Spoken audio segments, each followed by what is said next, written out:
Monday, November 4, 50 days until Christmas. Here's what's making the news today. CDC issues flood warning and Guyana's business landscape grows with the launch of Unicorn Guyana Incorporated. Welcome to InfoHub. Here's what's making the news. Due to the torrential rains affecting many regions, the Civil Defense Commission has issued a flood warning that takes effect from today, November 5, and extends through Friday, November 8. The Civil Defense Commission, since yesterday morning, activated the National Emergency Monitoring System to ensure that we have contacts with all the different administrative regions. During circumstances like these, the CDC makes frequent contact with the various regional democratic councils for information. InfoHub learned that the heavy rains have not had a devastating impact on the regions thus far. I think the impact was not so significant in most communities because the pumps, or most of the pumps, or all the pumps I was informed under the main city council control were actually pumping water off. And as soon as the tide turns, and at the time when they were able to open the cocoa doors and sluices, they were able to drain the water faster off of the land. The Director General noted that places like All Boys Town was not heavily affected when in past times the community was known for its tendency to easily flood after prolonged spells of rain. Show that the work done by the Civil Defense Commission is supporting that community in cleaning the drains and reduction in garbage disposal in the drains and the canal, and the work done by the main city council and other stakeholders that supported All Boys Town was actually fruitful. According to the Hydrometeorological Service, Wednesday and Thursday's rainfall in the coastal plains is forecasted to be approximately 0.5 inches, with Friday likely to experience 1 inch of rainfall. The Civil Defense Commission has advised residents in high-risk communities to take the following precautions: place sandbags where needed, unplug all electrical appliances, elevate all household furniture and appliances, relocate livestock to higher ground, use water purification tablets as prescribed, ensure children and elderly stay clear of floodwaters, visit the nearest health center if you experience any skin irritation or feel sick. If your community is flooded, kindly call the Civil Defense Commission 24 Hours National Emergency Monitoring System on 623-1700, 600-7500, or 226-1114. Reported from the KTC wall with videographer Leon Leong, I am Shaquille Bourne for InfoHub. Speaking recently at a reception hosted in his honor by the Toronto West End Group, Prime Minister, the Honorable Moses Nagamutu, told the gathering that Guyana has massive potential for interested investors. Guyana has become, out of many, many years of travel, many, many years of difficulties, the center of attraction as the new oil oligarchy in the Caribbean. We have become the shining star.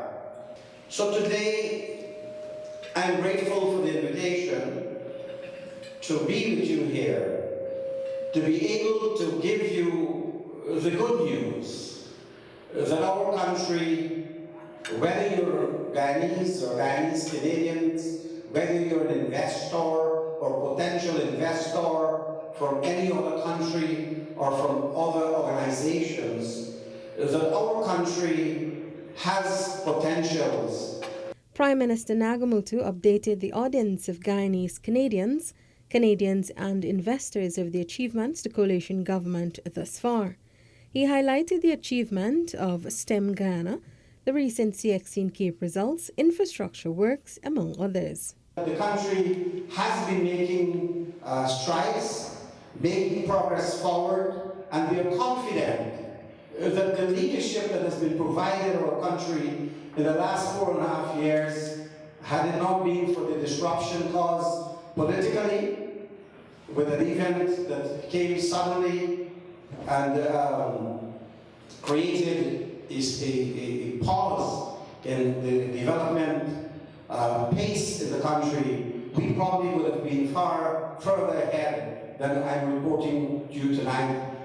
The Prime Minister also noted that the coalition's track record in office will stand the test of time and see them re-elected for a second term to complete the transformation started under their tenure. In 2020, early 2020, March the 2nd, there will be new elections. And the good news is, based on its track record in the last 4 3/4 years, the coalition, which is the APNU-AFC, is on the road to returning to office for the second term. Felicia Valenzuela, InfoHub.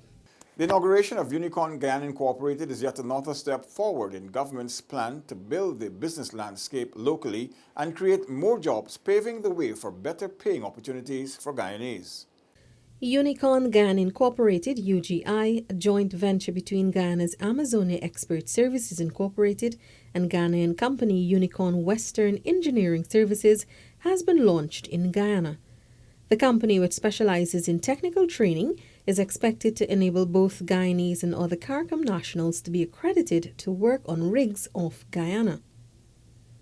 Speaking at the launch on Monday, Minister of Foreign Affairs, Dr. the Honourable Karen Cummins, who delivered remarks on behalf of the Minister of State, the Honourable Don Hastings Williams, noted that it was a momentous occasion in that government remained forceful in its quest to build and upgrade the business landscape in Guyana.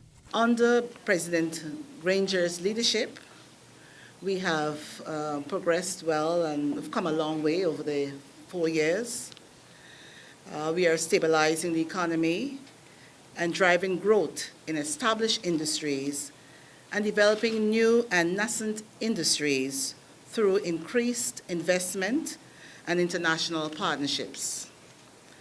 At the heart of this is our plan to ensure that all Guyanese have a better standard of living. Minister Cummins reiterated that government has taken steps to transform Guyana's international reputation, which is critical to attract investment and the interest of companies like Unicorn Guyana Incorporated. I am proud that I can now confidently say that Guyana is a country that international stakeholders want to do business with. I'm proud that we have set a new direction for Guyana, a new takeoff, a new trajectory, and that this is giving us hope to, especially to our young people, and creating opportunities for all Guyanese.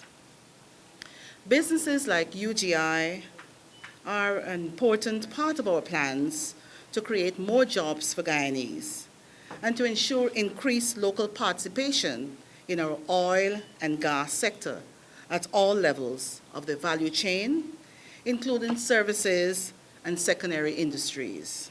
Founder and Chief Executive Officer of Unicorn Western Holdings, John Bonney, noted that the company holds strong values where safety, integrity, leadership, commitment, accountability, and professionalism are concerned, and has much to offer Guyana's budding petroleum sector, as it has been in operation for more than 2 decades.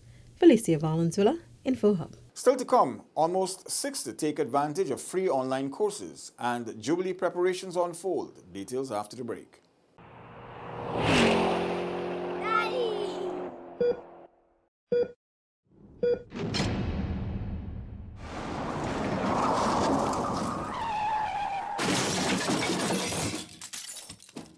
Thanks for staying with us.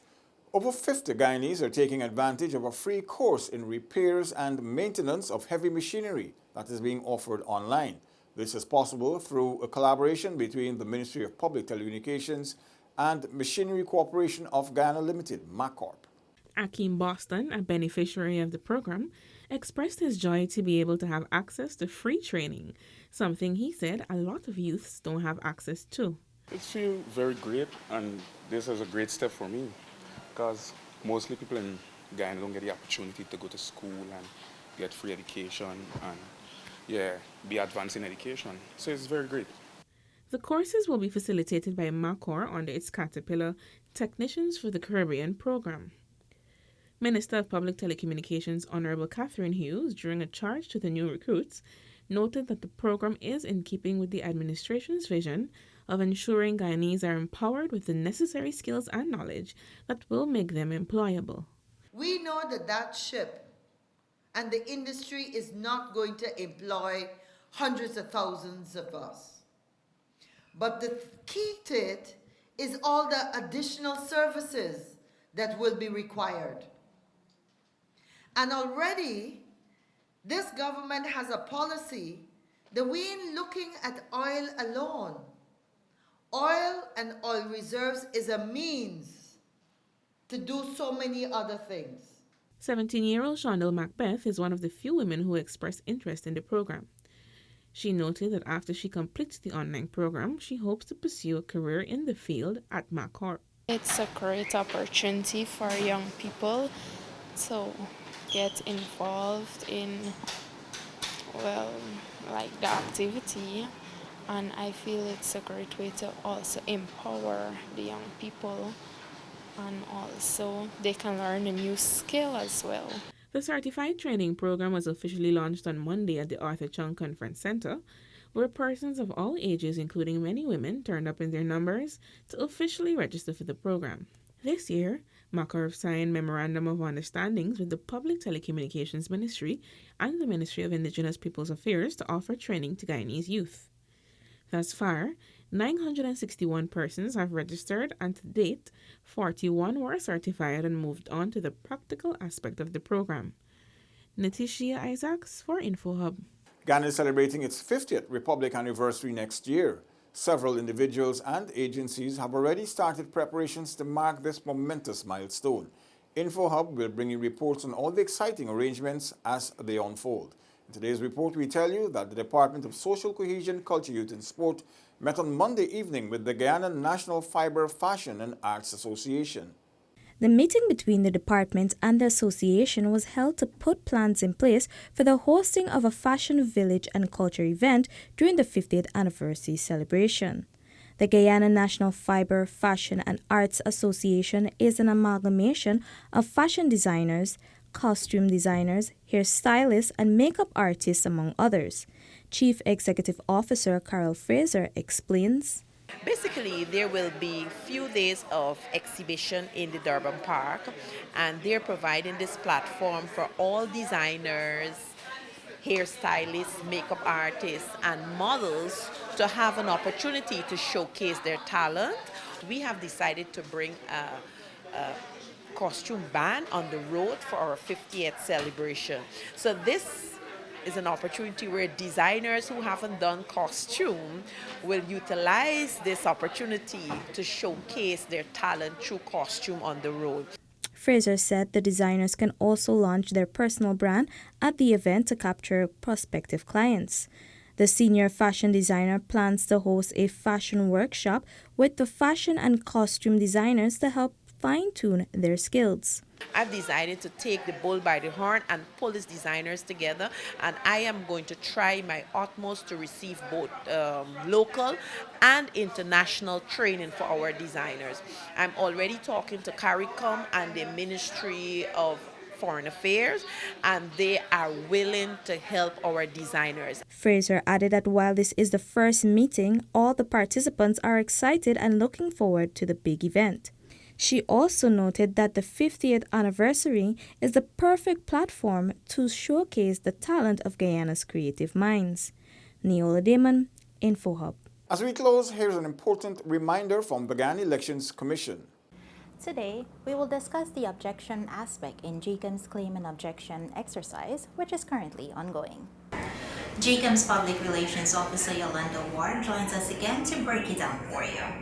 The objections aspect is really, as it says, objecting to the inclusion of a name on the list that you believe may not have met the eligibility requirements to be included on that list. A lot of times there's an emphasis on death, but if you have a suspicion that an individual who you see is listed on that list may not have had the eligibility requirements to be on that list, then you can object. Of course, with an objection, you're required to provide the evidence. The name that you're objecting to must be on the same list where your name is listed. So it should be on the same divisional list. Example, I cannot be living on the East Coast but object and my name is on the list on the East Coast, but I'm objecting to someone in Georgetown. It's that simple. Remember, you have until November 11 to make an objection. Get registered and ensure that you are on the list. That's all for today. Connect with us on WhatsApp, Facebook, and YouTube. Much more news is on our website, dpi.gov.gy, and pop over to Instagram for the latest photo updates at DPI Guyana. Your bridge and weather reports are up next. Have a safe evening. Goodbye for now.